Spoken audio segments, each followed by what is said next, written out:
एक व्यक्ति अकेला रहता था। एक दिन उसको विचार आया कि अकेले पूरी जिंदगी कैसे बीतेगी, किसी अनाथ बच्चे को गोद ले लिया जाए। अगले दिन वह सुबह उठा और सीधे एक अनाथालय पहुंच गया। उसने एक 8 साल के बच्चे को चुना और उसको घर ले आया। उसने उसका नाम मनसा पूर्ण रखा। वह रोज ऑफिस जाने से पहले मनसा पूर्ण के लिए खाना बनाकर रख जाता। मनसा पूर्ण बिल्कुल शांत, कम बोलने वाला था और एकांत में बैठा रहता था। इस व्यक्ति को उसके साथ रहकर कुछ आध्यात्मिक अनुभव होने लगे। कभी कोई झरना गिरने की आवाज सुनाई देती तो कभी कोई बिजली कड़कने की चमचमाहट। यह शुरू में तो डरने लगा, मगर जब मनसा पूर्ण को देखता कि वह शांत है, जैसे कुछ हुआ ही नहीं, तो यह भी चुप हो जाता। एक दिन शाम को जब यह ऑफिस से घर आया तो इसने देखा कि मनसा पूर्ण घर पर नहीं है। इसने सारे घर में देखा, घर के बाहर चारों तरफ देखा, आवाजें लगाई, मगर मनसा पूर्ण कहीं नहीं मिला। यह परेशान हो गया और उस रात बिना खाए पिए ही सो गया। अगले दिन ऑफिस चला गया, मगर वहां मन नहीं लगा।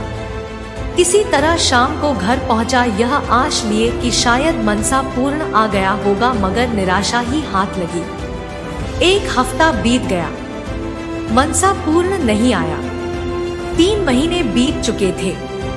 यह उदास हो चुका था कि शायद इसकी जिंदगी में अकेलापन ही है। तभी रात में किसी ने दरवाजा खटखटाया। यह उत्सुकतावश दरवाजे पर लपका और देखा कि एक साधु मनसा पूर्ण को साथ लेकर आए थे।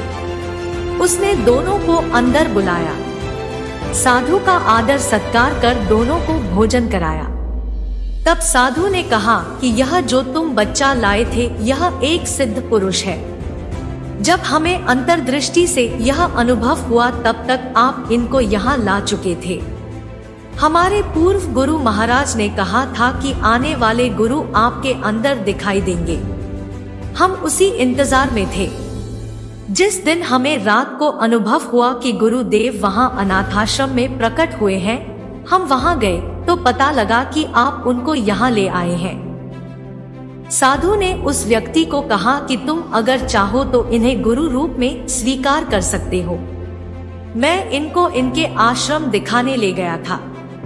तुम चाहो तो हमारे साथ चल भी सकते हो। तब उस व्यक्ति को उस बच्चे के साथ बीते कुछ दिन याद आए और वह आवाजें और प्रकाश के झोंके याद आने लगे। उसको अपनी प्रसन्नता और बिना किसी कारण के आनंद का अनुभव याद आया था। और इस बच्चे के जाने के बाद के दिनों की निराशा और दुख भी याद आने लगा। और जैसे ही उसने मनसा पूर्ण की तरफ देखा, उसे अपार ऊर्जा का अनुभव होने लगा जो उसके मस्तक पर चमक रही थी। उसने तुरंत मनसा पूर्ण को गुरु रूप में स्वीकार कर लिया और उनके चरण छुए, दीक्षा ली और फिर वह तीनों आश्रम के लिए चल पड़े। जिंदगी में कब बदलाव आ जाए कोई नहीं जानता। अपनी जिंदगी को साफ सुथरा रखना चाहिए।